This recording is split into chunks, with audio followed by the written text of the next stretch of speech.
Hello, আসসালামু আলাইকুম প্রিয় শিক্ষার্থী বন্ধুরা। তোমরা ইতিমধ্যে থাম্বনেল দেখে বুঝে গেছো আজকে আলোচনা কি। আজকে আলোচনা জরিমানা মকুবের জন্য আবেদনপত্র। চলো আর দেরি না করে শুরু করা যাক। কীভাবে লিখবা, এটা ষষ্ঠ থেকে দশম শ্রেণীর শিক্ষার্থীদের জন্য। দেখো, প্রথমে এখানে নীল কালিতে তারিখ, মানে যেদিনকে লিখবা সেদিনকে তারিখ দিবা। তারপর বরাবর প্রধান শিক্ষক। তারপর দেখো আবার নীল কালি দিয়ে এখানে দেওয়া আছে বিদ্যালয়ের নাম, ওই জায়গায় বিদ্যালয়ের নাম লিখবা। তারপর ঠিকানা, কোন জেলায় অবস্থিত সেটা লিখবা। বিষয়, জরিমানা মকুবের জন্য আবেদন।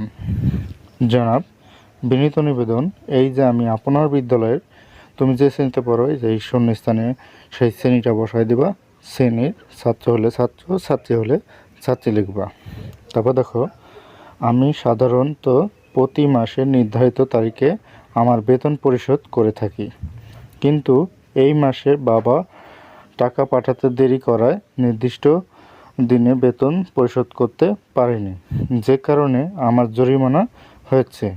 আমি আজ বেতন পরিশোধ করতে চাই, কিন্তু আমার পক্ষে জরিমানা দেওয়া কষ্টকর।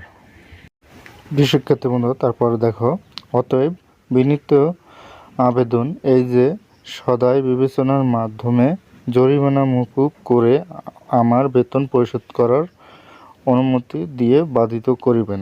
বিনীত নিবেদক, তারপর নাম, শ্রেণী, রোল, শাখা, এগুলো তোমাদেরটা তোমরা যার যার যেটা আছে সেটা লিখে নেবা।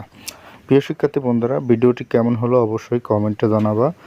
আর যারা এখনও আমার চ্যানেলটি সাবস্ক্রাইব করনি, সাবস্ক্রাইব করে পাশে থাকা বেল আইকনটি বাজিয়ে দিও। আর যারা করেছো তাদেরকে অসংখ্য অসংখ্য ধন্যবাদ। পরবর্তী কী ধরনের ভিডিও চাও অবশ্যই কমেন্টে জানাও, আমি সেই রিলেটিভ ভিডিও দেওয়ার চেষ্টা করব। আর সেই পর্যন্ত পরবর্তী ভিডিওতে আবার দেখা হবে। আল্লাহ হাফেজ।